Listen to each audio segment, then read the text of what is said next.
Happy New Year's Eve, my friends. We're headed into 2020 and I just want to send you so many blessings and wishes for peace, abundance, healing, and everything in between.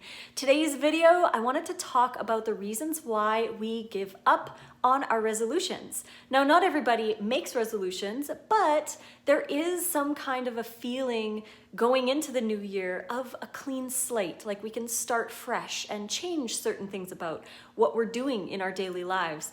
But a lot of us do give up on those new plans that we want so bad to make. And I want to go through the reasons why we tend to give up and give little tips on how you can avoid that in the future.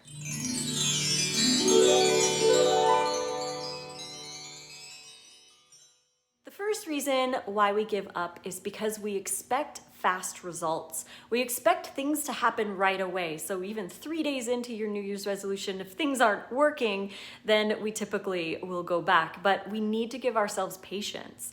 We need to be patient with our new healthy lifestyle. Things aren't going to fix themselves in 3 days or 3 weeks or 3 months or even 3 years. We have to be consistent and patient with the results. Some stuff is going to fix itself quite quickly, but other stuff might take a long time and we need to be patient. If we're going to be healthy for life, then we might as well wait for it because it's better than going backwards. It's better than staying stagnant or we're being worse off than where we were when we started. We also stop believing in ourselves. We tend to lose focus and lose that inspiration and motivation that got us ready for the resolutions in the first place. New Year's Eve and New Year's Day are very empowering for people who want to change, but over the weeks after that, the daily grind gets back and we fall back into those same routines because we lose that belief in ourselves. We should be focusing on our affirmations, setting your phone for text messages to send yourself to remind yourself to do those affirmations, cleaning up your Instagram feeds, your Facebook feeds of anything that might trigger you to want to go back to those lifestyles, and put more empowering things in your news feed so that you're constantly reminded that you're awesome, that you have the power to change, and that you can change. And then we get stuck in the past.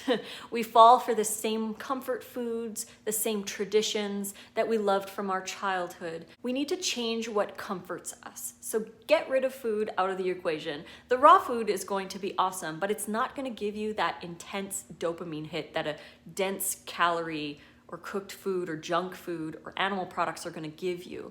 So you're going to eat anyways to make sure that you're full, but if you need that comfort, you're going to have to look towards other things like taking a long bath, going for a workout, talking to a friend, snuggling with your companion animals if you have them. Anything you need to do to find that comfort without using food. And as for tradition, you can make new traditions. New traditions are made all the time. Once you do something twice, it can become a tradition. So if you are falling back on those old traditional foods, if you're stuck in the birthday cake for your birthday, find a new thing to have on your birthday and only ever have it on your birthday. An example would be for Thanksgiving and Christmas, I only ever make my mushroom loaf for those 2 days. It's become so special and I really look forward to it every year. This was the 6th time that I've had those meals for the holidays and it's become such an ingrained tradition. I love it so much and I look forward to it every year. So create new traditions and find new comforts. Then there's dwelling on our mistakes. So many will have great intentions and be doing really well, but then if they slip and fall and have a couple of days where they're not focusing on their healthy lifestyle, a lot will dwell on that. They'll feel guilty, regretful, and even self-loathing. And this isn't good. This isn't good self-love. And we need to get out of that. Using the slip-ups as a learning tool is the best way to get through that and to not dwell on those mistakes. Instead of dwelling on the mistakes, use the mistakes to learn why you had the mistake in the first place. Could there be something that you did differently to avoid that in the future? Maybe you didn't eat enough. Should you have eaten? Maybe you were super stressed out. Was there something you could do to avoid that stress or deal with the stress in different ways? Did you go too long without eating? Or were you influenced by friends? Find the reason why you had your mistake. Learn from it so that you could avoid it next time. Learn what you could do differently so that you can stay on your healthy lifestyle. Fear is huge. Fear of being judged, fear of social situations, fear of getting sick, fear of not doing it right. Fear is just an illusion, and the future thoughts are only in our imagination. If we apply proper technique to a healthy lifestyle and we focus on it and live abundantly with a lot of variety, a lot of hydration, and a lot of self-love, then it's easier to deal with some of the fear that comes with that.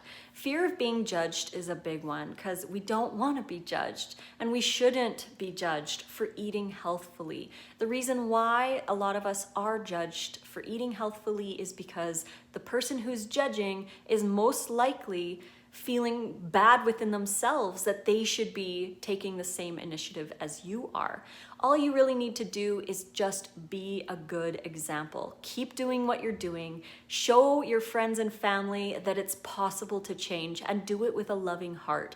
They're going to be watching you, and you'd be surprised at who is going to come to you with questions in the future. Another reason we give up is that we give up our power. We are in control of what goes into our bodies. We can choose. We have that power, but we give it up to the foods because we use words that give that power away. A great example would be using the words "I can't" versus using the words "I choose not to." So for an example, pizza on Friday night. Somebody's ordering pizza and you're at their house and they want to know if you want to have some, and you say, "I can't." This puts power to the food. It means that you can't. You are lower than the food, and the food is in control of you. But if you instead you said, "I choose not to," that puts all the power back to you because you're making the choice. You are choosing not to have the pizza. You can choose other foods. You're free to do so. And by taking back that power, you can stick to your resolutions. But if you're overworked and stressed, this can be another reason why you might give up. We are overworked in society and we're stressed all the time. So we should probably figure out ways to manage our time properly and find other ways to deal with stress. No diet is going to get rid of stress. You can have the most perfect diet in the world, but if you're stressed out, that's going to cause issues. A lot of people, when they are on a healthy diet, if they're having some weird symptoms, maybe they think it's detox, but it's not. Maybe it totally has to do with all the stress in your life. Maybe you're not sleeping properly. Maybe you need more exercise, more sunlight, more laughter, more relaxation. We need these other areas in our lives to be fixed, and then the diet will help. The diet is only one small part of a healthy lifestyle. It does help a lot because it helps clear the mind, and you feel like you have more energy and you're clearer and hydrated, healthy. But again, if you're stressed out, that's going to be one of the major causes why we give up. And then we might undereat or eat too high fat. This can cause a lot of cravings, tiredness, insulin resistance.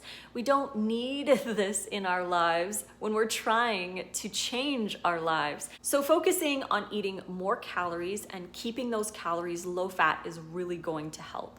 And what about the trap? The trap, oh my gosh.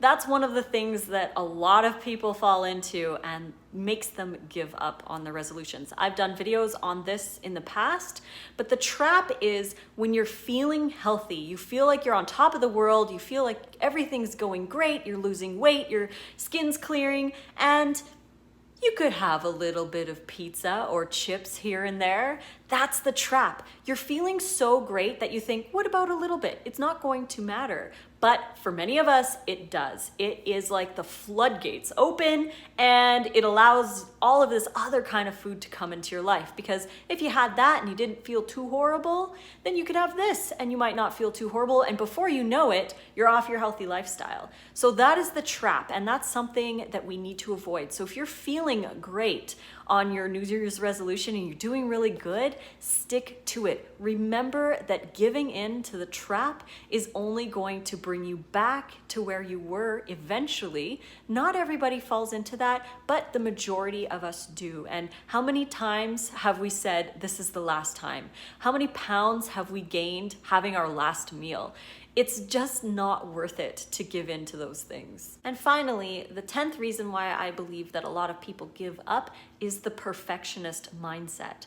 If we can't do something perfect, then why bother even trying? A great example of this is veganism. It's impossible to be a perfect vegan. A perfect vegan doesn't exist because there's always life going to die, and people are going to use this saying that, well, we can't be perfect vegans, so why bother even trying? The whole point of veganism is to do the least amount of harm possible. Sure, there's going to be some life that dies in the harvesting process. Bugs, mice, birds can die from the pesticides. But this is a small comparison to eating an animal. And when you're eating an animal and you're investing in that animal has to eat so much more food than you could eat in a day. And on top of that, it consumes so much water and a lot of our resources. But because it's eating all of these plants, a lot more animals are dying, and the other animal is dying for the meal. So it is actually a lot less harmful to be vegan, and we try our best. Of course, you want to grow your own food. You want to try to eat organic as possible, but sometimes it's not possible, and we have to be okay with that, and we have to take steps to improve as we move forward with our veganism. Just because you can't be perfect doesn't mean you shouldn't try. We need to have 99% of the people out there trying to be vegan and not trying to get that 1% to be super awesome, perfect, like 100%. Because it's the choices of the majority that are going to make the change in the world. It's not the perfection of the few. So we need to do it even if we're not perfect and not put all of that stress on ourselves, because we're doing good things by choosing vegan, by choosing a healthful lifestyle, and influencing our friends and family. So you don't have to be perfect, you just have to try your best. In every single time that you have a choice to make, try to choose your best. So if you have resolutions, I'm cheering you on. And if you like this video, please click like, subscribe to my channel to get notifications for more. All of my recipes for healthy new year are right here. You can get the ebook versions by going to this link. The link is also in the description box below, along with the Amazon print versions. All you gotta do, again, is click on the description box below to find all of the links to all of that good stuff. You can find me on Instagram at Raw Food Romance, on Facebook, Lissa's Raw Food Romance, and on Snapchat, Lissa Raw Vegan.